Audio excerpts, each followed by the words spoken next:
Shalom, saudara-saudara, Bapak Ibu. Ini khotbah yang kedua dalam seri berdasarkan kitab Keluaran sebagai teladan atau contoh bagaimana buat khotbah eksposisi.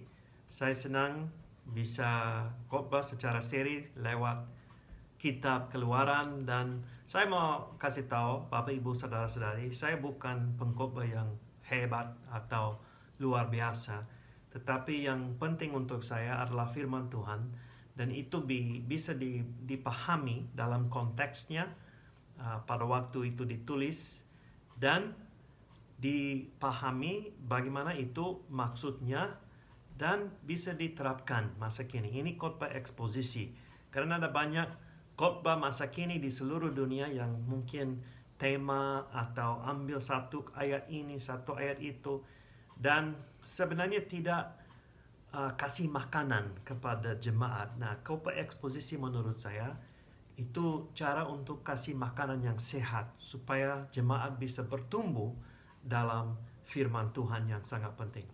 Jadi sebelum kita mulai dalam teks ini, mari kita berdoa. Bapa kami berterima kasih karena firman Tuhan sangat luar biasa, sangat benar, dan bisa menguatkan dan memimpin kami. Tolong hari ini atau saat ini kami bergantung kepada Tuhan, dan tolong Roh Kudus untuk membuka pikiran dan hati kami pada waktu kami lihat teks ini dalam Keluaran pasal 2. Kami berdoa dalam nama Yesus Kristus. Amin. Dalam firman Tuhan, Bapak Ibu, kita tahu bahwa ada banyak kelahiran bayi yang mana bayi itu dilahirkan dalam saat yang khusus, saat yang spesial, saat yang penting sekali dalam sejarah keselamatan. Contoh, Sarah dan Abraham. Sarah dan Abraham atau Abraham sudah tua, sudah lewat masa melahirkan, tetapi Sarah melahirkan Ishak sesuai dengan perjanjian Allah kepada Abraham. Samsul mamanya, ibunya, mandul dulunya, tetapi Allah memberikan seorang anak kepada mereka untuk menyelamatkan bangsa Israel, umatnya, dari orang Filistin. Satu contoh lagi, Ruth dan Obed. Ruth menikah dengan Boaz. Ruth itu orang Moab, tetapi dia masuk dalam keluarga Israel, umat Allah, dan melahirkan Obed. Obed menjadi kakek Daud, Raja Daud nanti. Jadi ini kelahiran yang sangat luar biasa, satu kitab sendiri yang menjelaskan cerita itu.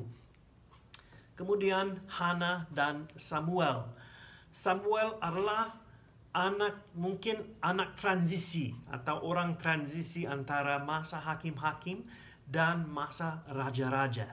Dia adalah nabi yang luar biasa yang mengurapi Raja Daud nanti, tetapi kelahiran itu sangat penting dalam sejarah keselamatan umat Tuhan. Kemudian dalam perjanjian baru kita tahu tentang cerita Natal, Elizabeth dan Yohanes Pembaptis. Yohanes Pembaptis dilahirkan, dibesarkan untuk mendahului Mesias, yaitu Yesus Kristus.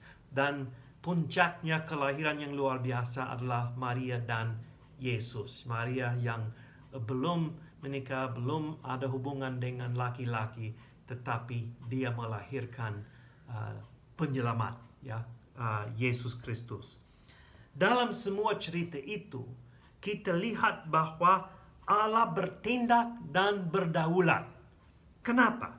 Karena dia mau menyelamatkan sesuai dengan perjanjiannya, sesuai dengan covenant atau perjanjian Allah terhadap kepada Abraham. Masa kini kita juga harus mengingat bahwa Allah berdaulat.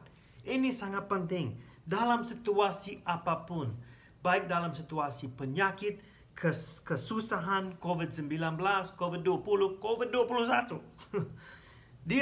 Allah punya rencana yang lebih tinggi.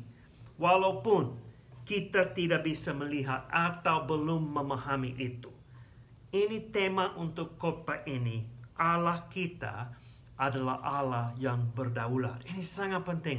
Kita harus pegang kebenaran itu.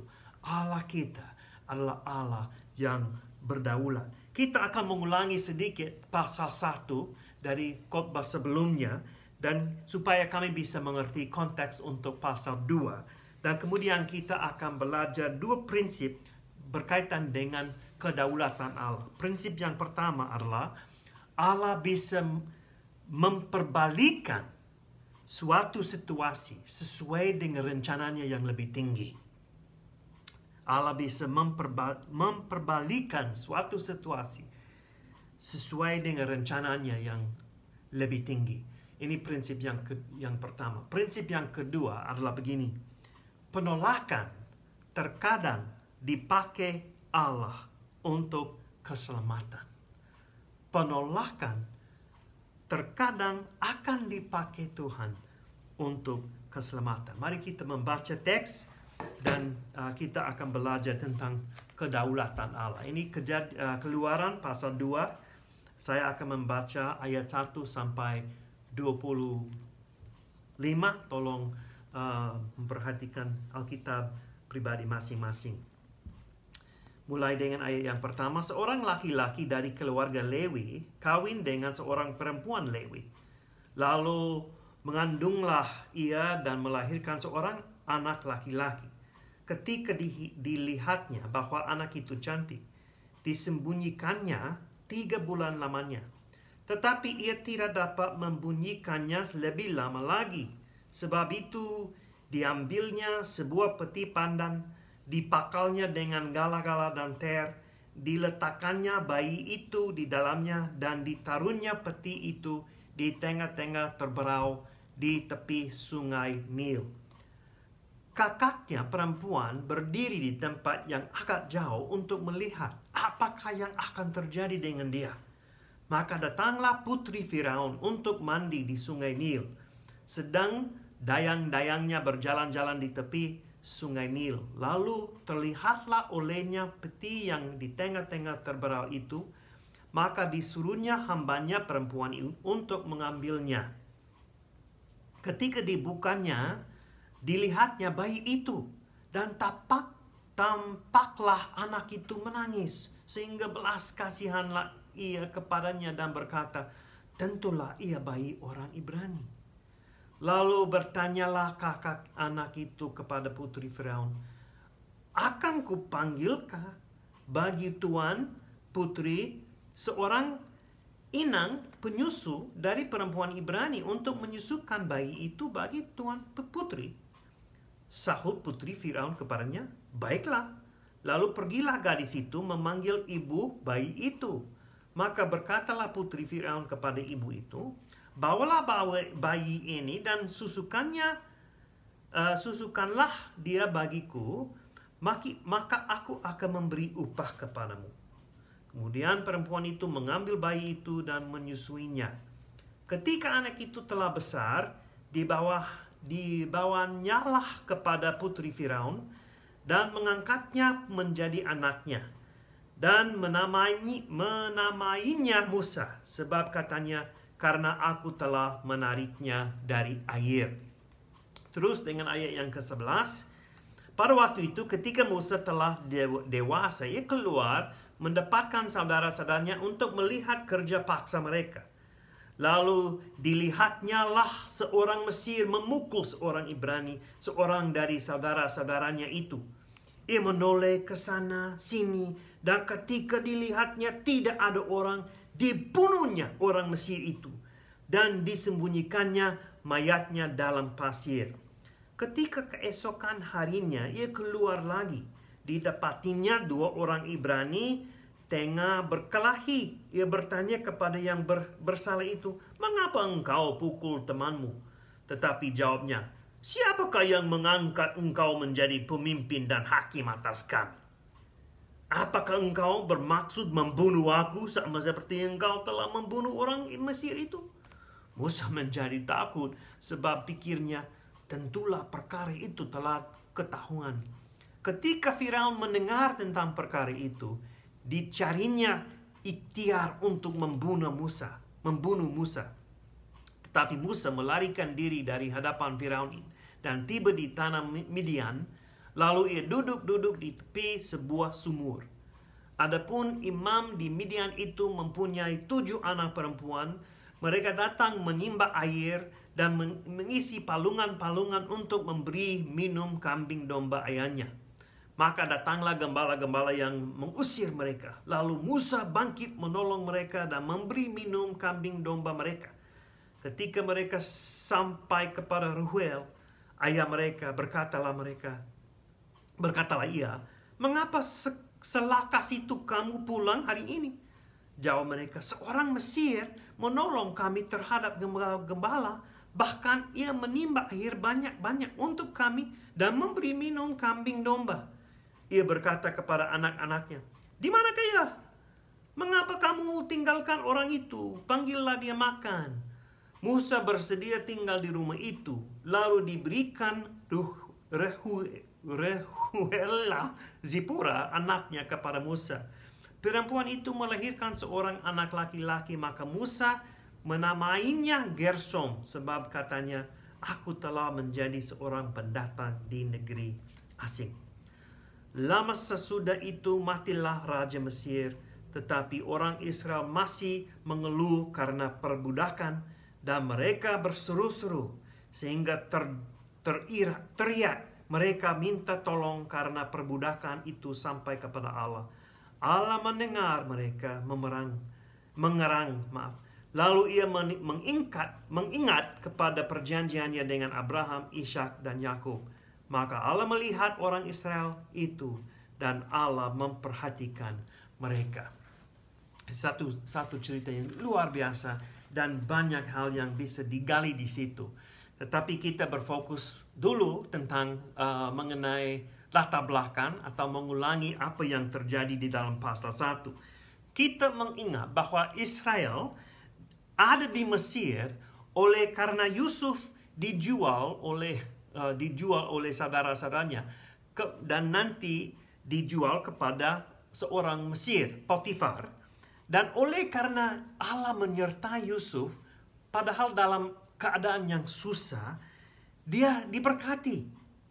Dan keluarga Yusuf dibawa ke Mesir karena ada kelaparan di Kanaan, dan Yusuf mengatur semuanya di Mesir dan di atas nama Firaun.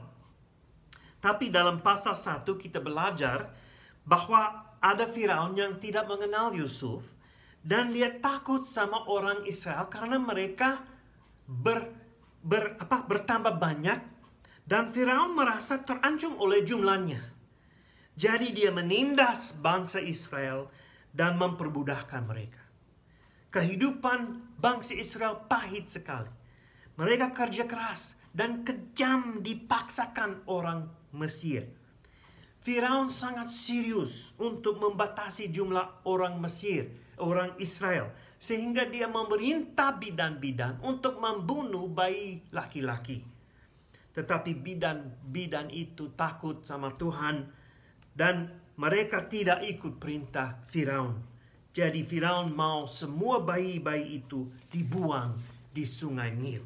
Ini latar belakangnya untuk cerita dalam pasal 2. Nah, salah satu prinsip yang bisa diambil dari cerita ini adalah Allah bisa memperbalikkan suatu situasi sesuai dengan rencananya yang lebih tinggi.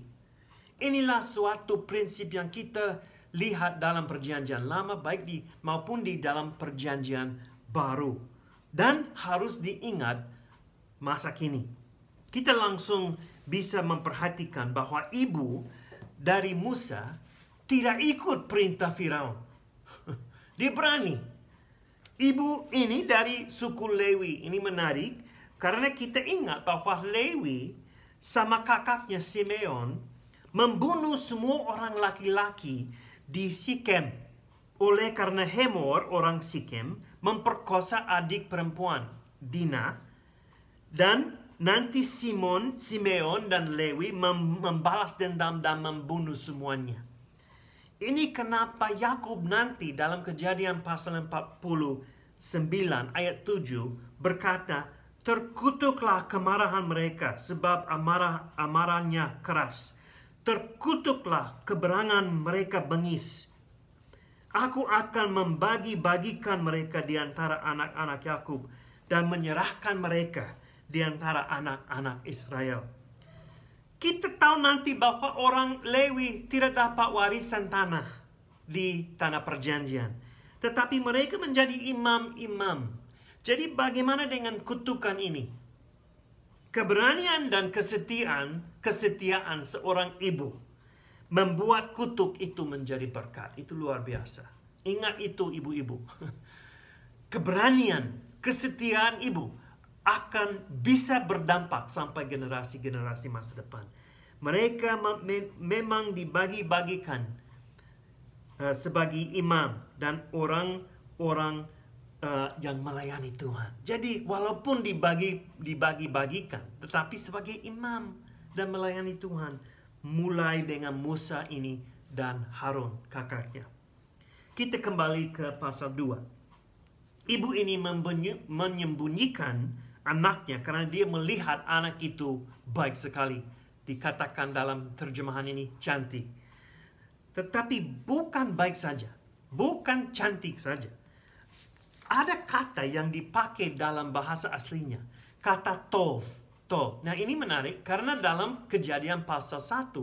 Kata itu sering dipakai oleh Tuhan untuk menjelaskan keadaan ciptaannya. Itu tov. Baik. Jadi pada waktu itu Allah akan membuat sesuatu yang baru dengan Musa. Bisa dikatakan ciptaan baru dengan umatnya, dengan bangsanya mulai dengan Musa. Jadi kita lihat beberapa kata yang buat tali kepada Kejadian dan tali kepada keluaran dari Mesir nanti. Ini akan mengaitkan semuanya itu dalam rencana Tuhan untuk menyelamatkan, untuk menebus umatnya sesuai dengan perjanjiannya. Setelah 3 bulan, saya tidak tahu bagaimana dia bisa menyembunyikan seorang bayi 3 bulan dengan tangisannya ya. Tetapi setelah 3 bulan, dia merasa dia tidak bisa menyembunyikan anaknya lagi. Jadi dia ambil sebuah peti pandang, dipakalnya dengan gala-gala dan ter, dan peti pandang itu dengan anak itu ditaruh di tepi sungai Nil. Ayat 3 dan 4. Kata yang dipakai untuk peti pandang adalah kata yang sama yang dipakai untuk Batrah, untuk Nuh. Ini kata yang sama, peti pandang dan Batrah. Peti pandang ini menyelamatkan Musa dalam air, sama seperti Batrah, kata yang sama, menyelamatkan Nuh dan keluarganya dalam laut, dalam air. Kedua cerita ini sangat penting dalam sejarah keselamatan Allah terhadap umatnya. Juga kita lihat bahwa bayi ini di dalam peti pandang ditaruhnya di tengah-tengah terberau. Ini menarik juga. Nanti bangsa Israel akan pergi keluar Mesir dan akan diselamatkan lewat laut terberau. Penulis mengaitkan cerita ini dengan cerita itu nanti. Ada rencana Allah untuk menebus dan menyelamatkan sesuai dengan perjanjiannya kepada Abraham. Lihatlah, Firaun memerintah semua bayi laki-laki harus dibuang dalam sungai Nil. Dan ibu ini menaruh anaknya dalam sungai Nil untuk menyelamatkan dia. Sangat ironis. Nah, juga kita lihat walaupun nama Allah belum muncul dalam pasal 2 ini, Allah bercampur tangan dan bertindak di sini. Peti pandang itu terlihat oleh putri Firaun. Ini dengan sengaja. Saya kira Tuhan menyebabkan putri Firaun itu untuk melihat peti pandang itu. Dan dia ambil bayi itu dan menyelamatkannya. Walaupun dia tahu dia orang Ibrani. Nah, itu menarik karena dayang-dayangnya mereka tidak masuk sungai Nil itu untuk mandi. Itu putri Firaun mandi sendiri. Jadi mungkin dayang-dayangnya kalau mereka melihat bayi itu, mereka takut sama Firaun dan perintahnya, dan mereka tidak akan menyelamatkannya. Tetapi putri Firaun sendiri yang mandi, dan dia melihat, dan dia merasa belas kasihan. Dia mendengar bayi itu menangis dan merasa belas kasihan. Saya kira ini Allah bercampur tangan. Dia buat rencana yang jauh lebih baik. Dalam ayat 7 sampai 10, sangat ironis ini adalah apa yang terjadi kemudian. Kakak perempuan anak itu bilang kepada putri Firaun, "Oi, maaf, saya kenal seorang ibu yang bisa menyusuinya." Maksudnya ibunya. Jadi ibunya sendiri dibiarkan untuk membesarkan anaknya sampai dia lebih mandiri. Dan dikasih uang untuk itu. Luar biasa. Dia dapat gaji untuk menyusuinya.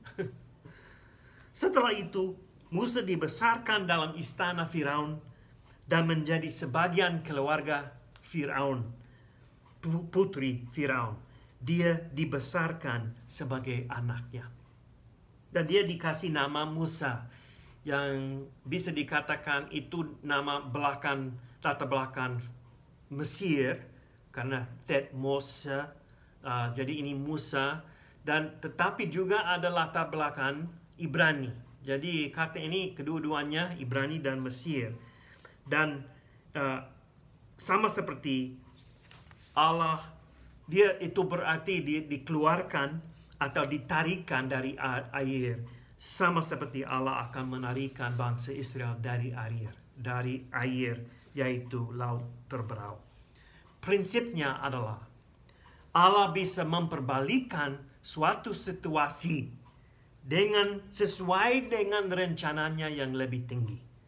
Allah memakai keputusan Firaun untuk membuang anak laki-laki ke dalam sungai Nil, supaya ada ibu yang takut sama Tuhan, yang menaruh anaknya untuk menyembunyikan dia dalam sungai Nil itu. Dan sampai ditemukan oleh putri Firaun dan diselamatkan oleh putri Firaun dan dibesarkan di dalam istana Mesir pun, istana Firaun itu, sampai dia memimpin, dibesarkan dan memimpin bangsa Israel untuk keluar dari Mesir. Itu luar biasa. Ini dalam kedaulatan Allah. Ada manusia tidak bisa berbuat begini. Tetapi Tuhan sangat berdaulat. Sangat rencananya sangat tinggi. Roma pasal 8 ayat 28 menjelaskan konsep itu juga untuk kita sebagai pengikut Yesus masa kini. Katanya, kita tahu sekarang bahwa Allah turut bekerja dalam segala sesuatu untuk mendatangkan kebaikan bagi mereka yang mengasihi Dia, yaitu bagi mereka yang terpanggil sesuai dengan rencana Allah. Jadi untuk orang yang terpilih, Allah buat rencana yang lebih tinggi. Walaupun kita harus melewati kesusahan atau penderitaan, kita pegang pengharapan. Kenapa? Karena Allah punya rencana yang lebih tinggi. Mungkin dalam kehidupan ini kita belum bisa lihat rencana itu. Atau belum bisa memahami rencana itu. Tetapi kita bisa pegang pengharapan itu. Karena Allah adalah Allah yang berdaulat. Dia akan berbuat semua sesuai dengan kehendaknya. Firaun mau menolak Allah dan rencana Allah. Bagaimana? Dia mau membunuh. Dia tidak mau bangsa Israel bertambah terus dan diberkati. Jadi dia mau membunuh anak-anak. Allah menyelamatkan Musa dengan menaruh dia dalam sungai Nil dan dibesarkan di depan pintu Firaun dan dilindungi oleh Firaun sendiri. Seperti biasa, Allah memperlihatkan kekuatan begini. Dia mengambil suatu situasi yang sangat buruk dan memperbalikkan situasi itu untuk kemuliaannya dan rencananya lebih tinggi. Contoh yang tertinggi itu apa? Itu salib Yesus Kristus. Ada penderitaan yang paling buruk pada waktu itu. Penderitaan yang paling hina. Dan Yesus tidak salah. Tidak berbuat salah. Dia baik sekali. Dia sempurna. Dia anak Allah. Dia raja. Tetapi dia disalibkan. Itu keadaan yang buruk sekali. Sepertinya semuanya putus asa. Buruk sekali. Tetapi oleh karena salib Yesus Kristus dan kebangkitannya, kita dapat keselamatan di dalam Kristus Yesus. Jadi Allah bisa memperbalikkan situasi itu. Salib Yesus buruk sekali, sesuai dengan rencananya yang lebih tinggi. Rencananya apa? Dia mau menjangkau bangsa-bangsa. Dia mau menjangkau orang yang belum kenal Yesus Kristus, yang di luar bangsa Yahudi. Jadi Allah punya rencana yang jauh lebih tinggi. Sekarang kita lanjut ke prinsip yang kedua. Prinsip yang kedua adalah penolakan terkadang akan dipakai Tuhan untuk keselamatan. Penolakan terkadang akan dipakai Tuhan untuk keselamatan. Kita lihat dalam ayat yang 11 sampai 15 bahwa Musa ditolak. Ada penolakan, dia ditolak oleh saudara-saudaranya. Musa sudah tahu dia orang Ibrani. Saya tidak tahu bagaimana dia tahu. Mungkin putri Firaun kasih tahu dia setelah dia sudah besar. Ngomong-ngomong, kamu adalah orang Ibrani. Saya kurang tahu. Tetapi Musa melihat seorang Mesir memukul seorang Ibrani. Dan Musa membunuh orang Mesir itu. Nah, itu menarik karena kata memukul, orang Mesir memukul orang Ibrani, dan kata membunuh adalah kata yang sama dalam bahasa aslinya.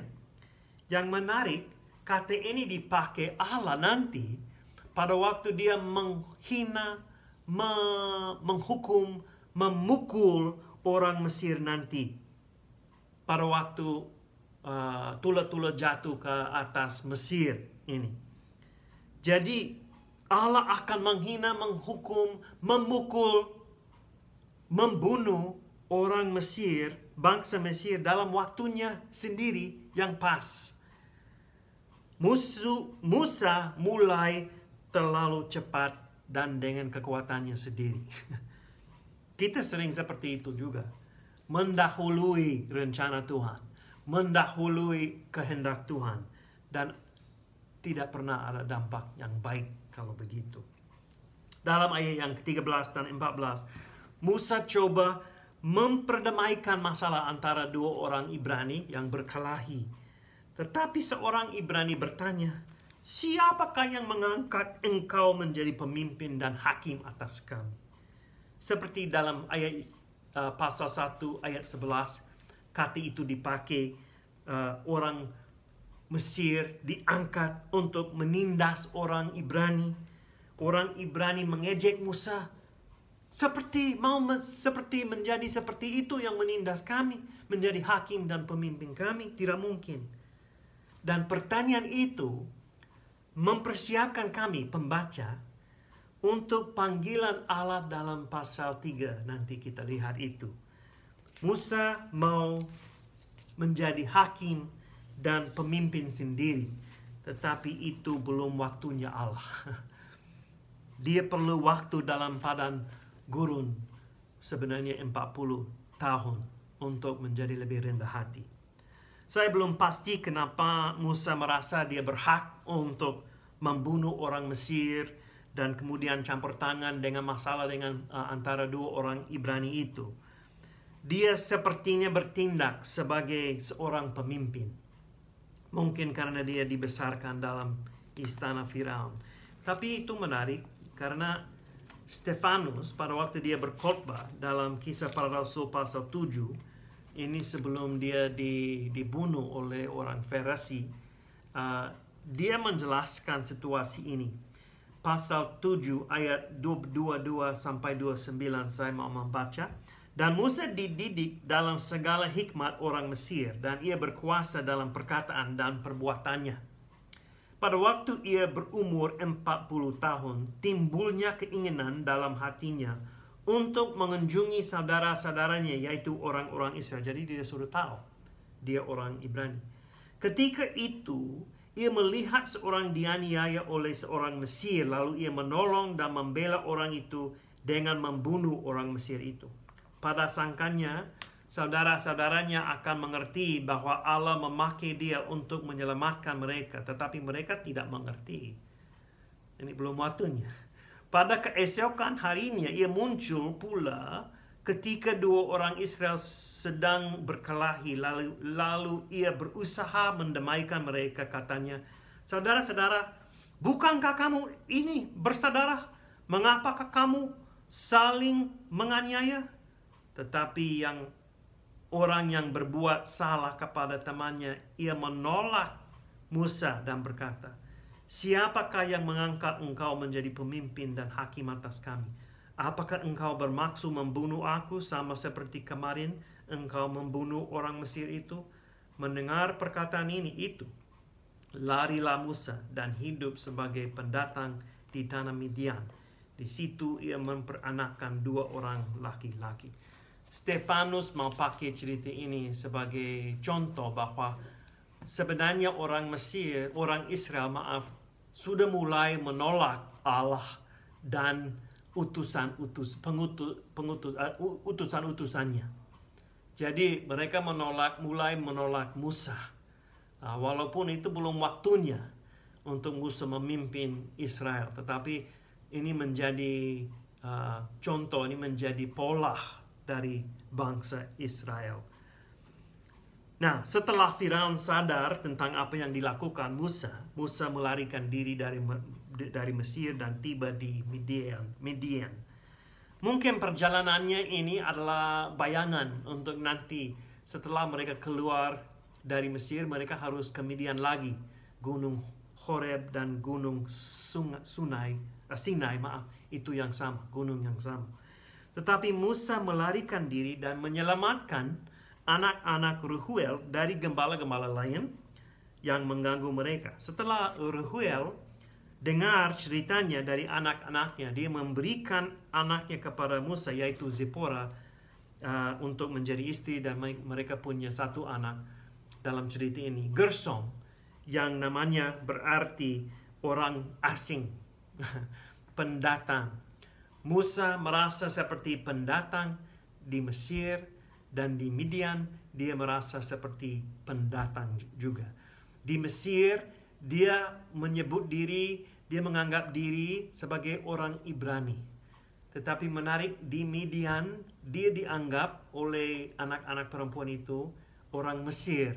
Jadi sepertinya di mana rumahnya, di mana kampung halamannya. Nanti dia akan belajar itu dengan Tuhan dalam pasal yang ketiga. Ayat 23 dan 25 itu suatu transisi antara perbudakan, kesusahan orang Israel dalam pasal 1, apakah Allah berada, dan panggilan Musa dalam pasal 3.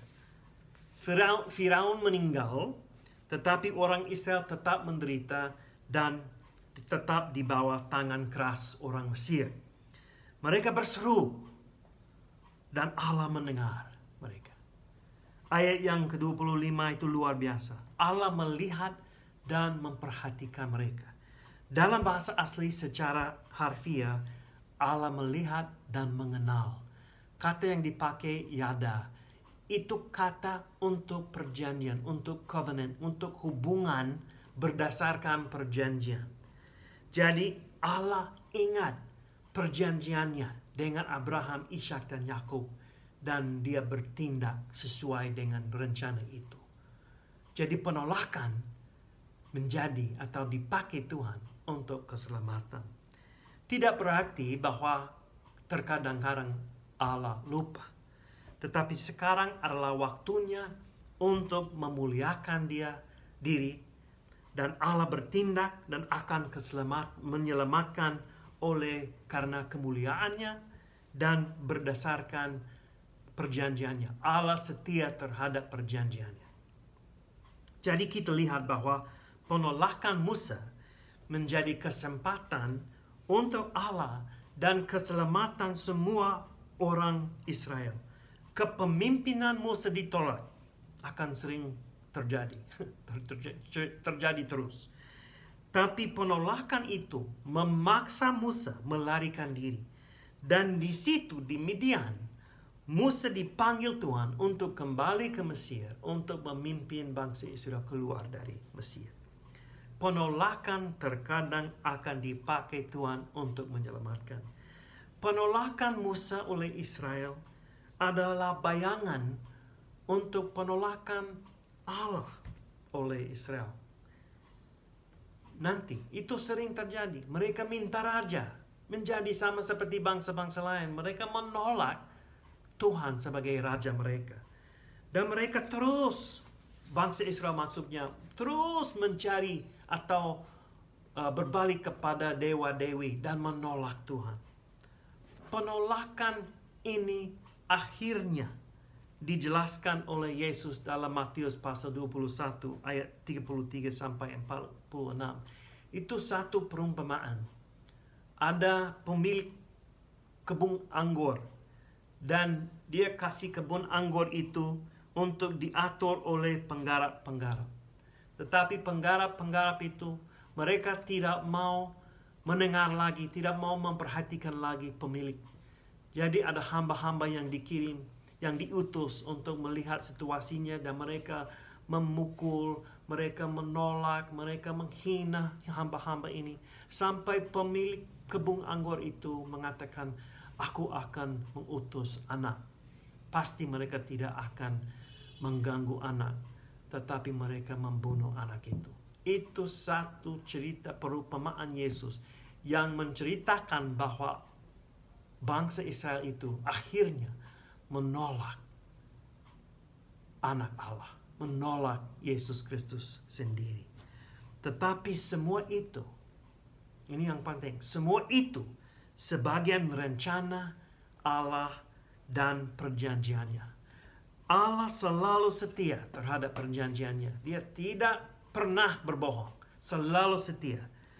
Perjanjian-perjanjian Allah selalu ya dalam Kristus.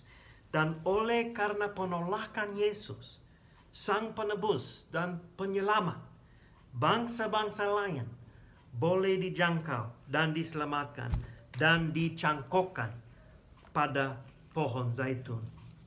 Roma pasal 11 ayat 11 sampai 12 mengatakan begini. Roma pasal 11 ayat 11 dan 12. Maka aku bertanya, ini Paulus yang menulis ini. Maka aku bertanya, adakah mereka tersandung dan harus jatuh? Sekali-kali tidak, tetapi oleh pelanggaran mereka, bangsa Israel, keselamatan telah sampai kepada bangsa-bangsa lain, supaya membuat mereka cemburu. Sebab jika pelanggaran mereka berarti kekayaan bagi dunia, dan kekurangan mereka kekayaan bagi bangsa-bangsa lain, terlebih-lebih lagi kesempurnaan mereka. Itu dalam rencana Tuhan. Israel menolak Yesus Kristus, tetapi penolakan itu dipakai Tuhan untuk menyelamatkan bangsa-bangsa lain, menjangkau bangsa-bangsa lain, supaya bangsa Israel, orang Yahudi bisa kembali, bisa sadar, aduh Yesus Kristus Allah Mesias, dan mereka kembali kepada Tuhan. Ini luar biasa. Kedaulatan Allah itu luar biasa. Nah, bagaimana kita bisa menerapkan prinsip-prinsip ini dalam kehidupan kita? Saya mau membaca sebagai kesimpulan sedikit, sebagian kesimpulan sebenarnya. Ibrani pasal 11. Ibrani mau menjelaskan iman Musa. Dan dalam pasal 11 ayat 23 sampai 26 ada bagian yang lebih besar lagi, tetapi lebih panjang lagi, tapi Kita lihat itu. 23, karena iman, maka Musa setelah ia lahir, disembunyikan selama 3 bulan oleh orang tuanya. Karena mereka melihat bahwa anak itu elok rupanya, Tov. Dan mereka tidak takut akan perintah raja. Karena iman, maka Musa setelah dewasa menolak disebut anak putri Firaun. Karena ia lebih suka menderita sengsara dengan umat Allah daripada untuk sementara menikmati kesenangan dari dosa. Ia menganggap penghinaan karena Kristus sebagai kekayaan yang lebih besar daripada semua harta Mesir, sebab pandangannya ia arahkan kepada upah. Itu luar biasa. Walaupun Musa ditolak dulu, dia siap untuk mengaku diri sebagai orang Ibrani dan menolak identitasnya sebagai orang Mesir dan semua kekayaan itu. Kenapa? Ayat 26. Dia menganggap penghinaan karena Kristus sebagai kekayaan yang lebih besar daripada semua harta Mesir, sebab pandangannya ia arahkan kepada upah. Upah itu apa? Itu Yesus Kristus. Mama saya dibesarkan dalam keluarga yang kaya sekali. Sampai masa kini kaya sekali. Mereka ikut agama lain. Tetapi mama saya menjadi pengikut Kristus pada waktu dia remaja, 14-15 tahun. Dan dibesarkan dan dimuridkan. Dia menjadi orang percaya yang luar biasa, teladan untuk saya. Tetapi nanti kakek saya meninggal dan ada warisan besar sekali. Dan adik-adiknya mengeluarkan nama mama saya dari warisan itu. Dan itu sebesar 30 juta dolar, US dollar.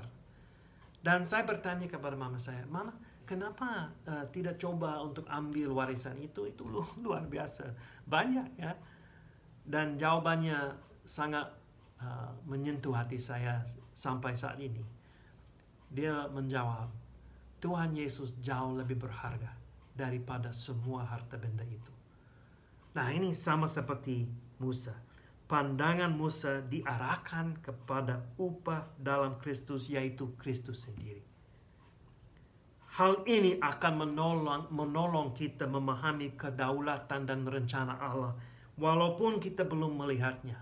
Walaupun kita harus melewati kesusahan, penderitaan, penganiayaan, kita bisa lihat upah kita dalam Yesus Kristus jauh lebih tinggi.